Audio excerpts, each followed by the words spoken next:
Hello everyone, so I've got the March Sketchbox that just came in the mail today to open. Let's go ahead and see what's inside. Oh, there's a large brochure here. Oh, it looks like Pan Pastels there. And we've never had a, oh, look at this brochure. I can't even fit it in frame.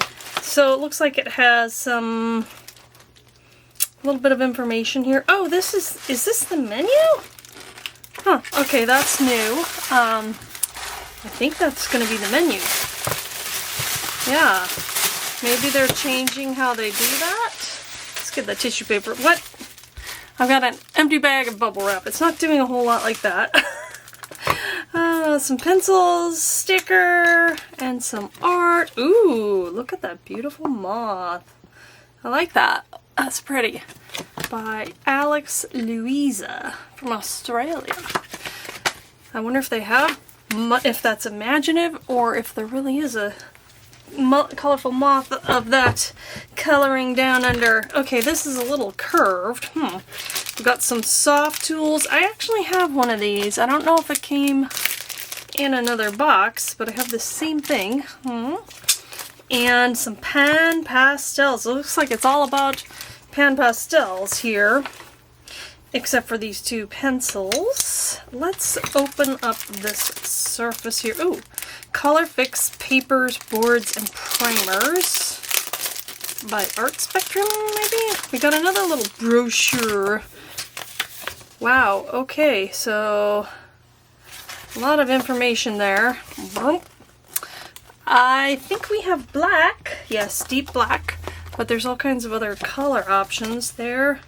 Has 3 surface finishes in smooth, medium, and rough. What do we have? We have medium, which is a happy medium. And looks like there's some different paper sizes, and there's even a board option. I have never used this before.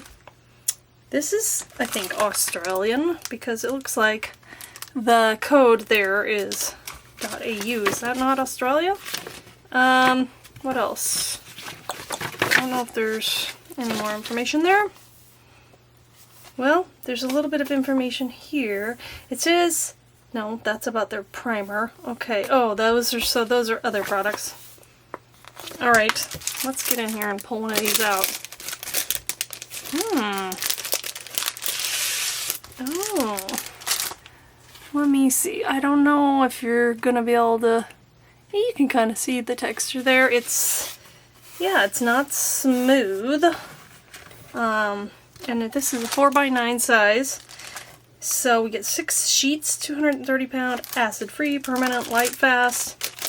What do you mean permanent? Like, I feel like with pastels you still might need a fixative, but we'll just go ahead and see. And then we have this. Okay, is there any other information on here? Finely textured surface, perfect for a variety of dry media such as soft pastels, charcoal, and pencils. Its slight tooth helps pastels adhere to the paper and create seamless blends. Blah, tongue-tied. We're going to try that out. And then we have here a custom pastel set, Pan Pastel set. Well, we're going to get violet, magenta, and burnt sienna tint. I think I have violet and burnt sienna, magenta and burnt sienna tint already, because I have a few of these, but I've wanted to learn how to use them better, and I haven't used them a lot, so this is good to practice. It's always a bummer when I already have something, especially something I don't use a lot, but you know what, these are pretty expensive items, so these are very premium supplies. Retail price for this little set, $24.87, and I believe it because I think individually these are about like $8 or something, and maybe you can get them a little bit less expensively, but you know, and you can get them in sets, which is a little better. I have this little tray in which this one is magenta, and then the burnt sienna tint is right next to it, so I think these two we receive in here. But thankfully I have the violet shade, which is the darker one, so I don't actually have violet, so at least there's one new one to me. And I really like this little holder thing. I think I got it on Dick Blick Art Supplies, but it is through Pan Pastel. That way, you know, you can hold them together. Oh my, look at that. There's some dust on there. So these can attach together, as you can see how this set is set up. Ooh, that is a lovely shade. And, but I like for this tray thing, which obviously we don't get, you can have this whole thing out and it holds them, and anyway. Enough about that. Enough about the thing we don't have. Okay, there's some tools in the bottom. I haven't ever seen this before. This, look at that. It says scan for videos and tutorials. That's cool. I'm gonna try that. It's nice to have them held in this, even though I don't know if that's how I'm gonna store it. We get a little mini. It kind of looks like an eyeshadow tool, and a triangle, and whatever this is. So let's just swatch some. Shall we try to do like a gradient? Let's start out with some burnt sienna tint here at the top. So the tint just means they've added white to it. The shade just means they've added black to it. So the violet shade that I have, you can, if you have white and black, you can make those just by adding the white or the black to it. So I think I have burnt sienna. I wonder. Oh, I have burnt sienna shade. Maybe I don't have burnt sienna, but alright, actually I'm going to switch the order of this. Go in pink. Now, you can clean these off on like paper or paper towel and switch between colors, and then also you can use the other side of this. This is not going to be the most amazing gradient here. This paper is interesting. I have not ever used it before. It does seem to be grabbing hold of it, but I'm noticing that I think I'm getting more. Oh, maybe it's just because it grabs it so well. I'm getting more on the side in which I first put it on. So that's good to know, because it sort of takes it all off there. Let's grab some more pink. Because, yeah, I see that a ton of it comes off at the beginning, and then it sort of is less and less, which it would make it easier to go a gradient from left to right, I suppose. I don't want to put those dark colors in here. Whoa! Yeah, maybe I'm not so great at gradients. More pink. Pink, magenta, magenta. And you can mix the colors too. See, I'm getting kind of a, ugh, but wow, what a mess. I put this paper down because I think you can kind of stain the work surface too if you're not careful. And your hands. This is supposed to be less messy than traditional pastels though. So, I guess I'm just naturally pretty messy when it comes to anything, so there you go. That's that. That's really pretty. I wonder if a traditional eraser would work alright on this surface. I have one right here. This is whatever. This is Mono Knock by Tombow. And let me just see. That's kind of cool. Seems to work alright. I'm trying to write the name in here, but I don't want to spend too much time on this. Pan. So I'll just do, yeah, look at that. Since it's a swatch sheet. What else do we have here? Well, this guy, I don't know if I want to get into it yet. And this is like, that's interesting. We have a long version that is virtually the same. Here's, in my little drawer here, I've got one. So, already have that, but can use the, let me open this up and use the heads Since I have so many of them, maybe I'll just dedicate one to each. I wonder if it's easy to switch out. I've never done this before. Okay. Should have looked at it before I did that. I think that's the right way to do it. So I'm gonna grab pink with this one and leave those right there and see. Ooh. So it does put a lot more out at the beginning. Ooh, the paper kind of chews this up a little bit. And then pull that out.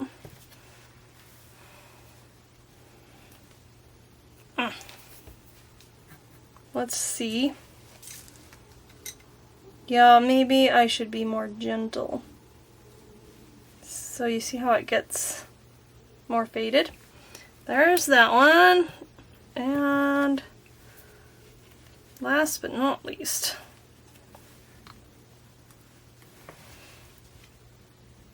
I put way too much on there, didn't I? I think you want to, yeah, I think subtle is better. Boy, this is a hard medium for me sometimes because I see all the dust. I think you can get less of that if you're just tiny little swipe, see? Well, let me try that again. Let's try this side. I'm barely touching it. Barely. I got a little on there, and look at that. And I think it's best to do that to get it off your paper. Otherwise, you know, if you blow it, it goes everywhere. I still have eraser dust, and I've tried using like a very light brush before in the past, and it smears it. I don't know if it would do it on this paper, but I don't really want to. Well, maybe I should test it on my sample. So here's the feathery brush I was talking about. Yep, same thing. So you don't want to brush it off. Little tip there, unless you want that swipey look. Okay, here we have some pencils, Faber-Castell. These are inexpensive as far as colored pencils go. $1.45 each. It's interesting. I guess, yeah, there's so much value in this and this, but I don't know, maybe it would have been nicer to have one colored pencil that is of a higher quality than the lower quality ones. Let's see how these are. Faber-Castell. It does not even say what color this is. Does it say here? Oh, beige, red, and fuchsia. So I'm guessing that's beige red. That's gotta be, right? And it looks like a flesh tone, a light flesh tone. Or like even maybe a really light apricot. I don't know. 132. I'm just gonna write that down because that's what the pencil says. Goes on nicely. And then we have this one. Ooh, it's a nice pinky color. 1, 2, 3. This was fuchsia. Let's see how it goes over our purple. Yeah, it seems to go over nicely. And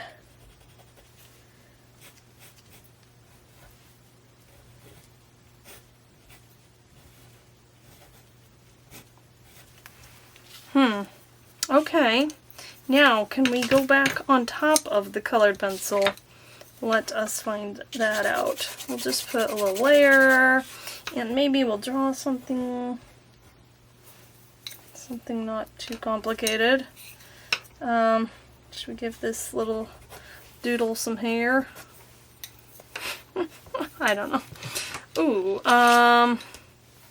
let's give it some.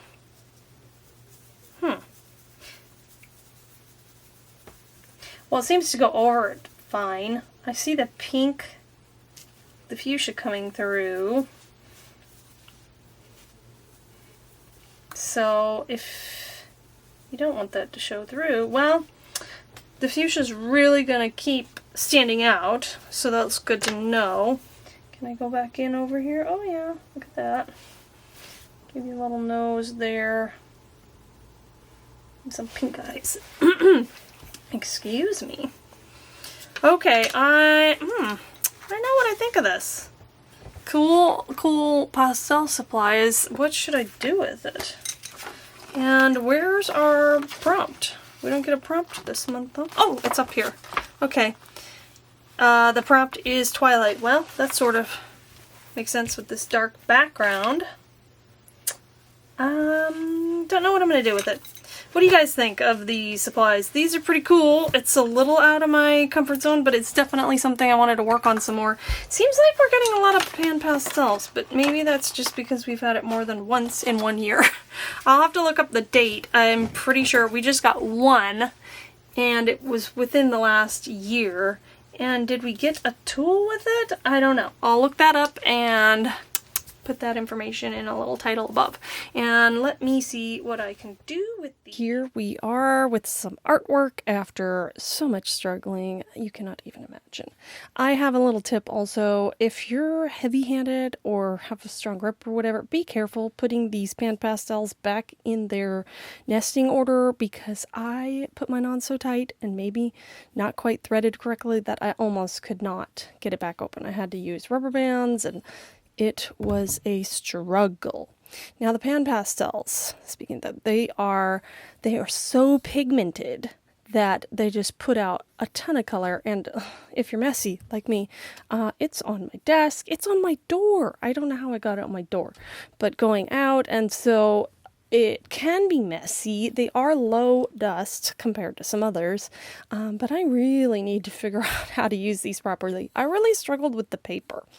And I have never used this paper before. I haven't used a lot of sanded type paper. So if you have any tips, or if you're used to this medium, if you got this box, please put those in the comments, because I'm not sure if it was part the paper or just all me. But yeah, I as I showed in the demo earlier, swatching things out, I could get a lot of pigment all at once, but mixing was a challenge, and then adding more challenge. Here I'm messing with some dots. I didn't like the spots, and so the nice thing about it is you can go right over and cover it up or blend it in. It was really easy to remove that. I wasn't sure, I didn't add a whole lot with the pencils. There was a little more definition that I was able to get, but I don't know.